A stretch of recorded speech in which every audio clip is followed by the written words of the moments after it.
2 থেকে 3 মিনিটের একটি ছোট গল্প শুনে যাবেন, আশা করি ভালো লাগবে। একটি ছেলে খুবই সাদাসিধা ছিল। সে একটি দোকানে চাকরি করত। ছেলেটির বেতন ছিল মাত্র 5,000 টাকা। ছেলেটির দোকানের সামনে দিয়ে প্রতিদিন একটি মেয়ে স্কুলে যেত। মেয়েটি প্রতিদিন বোরকা পরে যেত, কিন্তু প্রায়ই মুখটা খোলা থাকতো।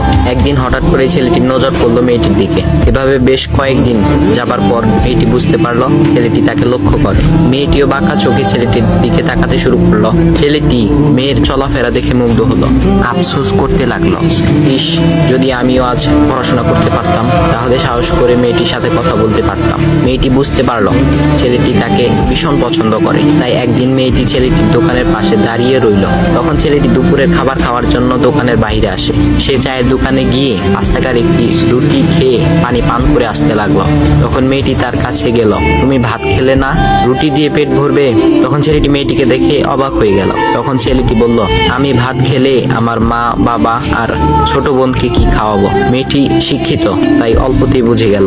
সে হাত ধরে বলতে লাগলো, তাহলে তুমি যে আমাকে পছন্দ করো, আমাকে কি খাওয়াবে? তখন ছেলেটি বলল, আমি তো তোমাকে আপন করে পাওয়ার জন্য দেখি না, কারণ সে যোগ্যতা আমার নেই। তবে এটা সত্যি যে তোমাকে দেখলে আমার খুব ভালো লাগে, তাই দেখি।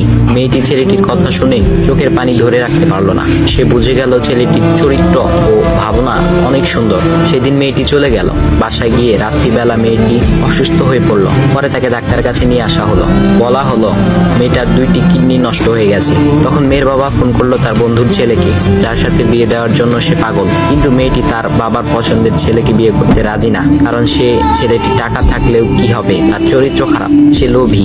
এদিকে মেয়েটির কোনো লোভ ছিল না। যাই হোক, হবু জামাই আসার পর তাকে সব খুলে বলল, তোমার থেকে একটি কিডনি খুলে আমার মেয়েকে দাও। তুমি তো বলছো আমার মেয়েকে তুমি অনেক ভালোবাসো, তাকে পেলে তুমি ভালো হয়ে যাবে, তাহলে আজ পরীক্ষা দাও। তখন ছেলেটি বলল, আমি আপনার রোগা মেয়েকে বিয়ে করতে পারবো না। আমার কি সুস্থ মেয়ের অভাব নাকি? এ বলে সে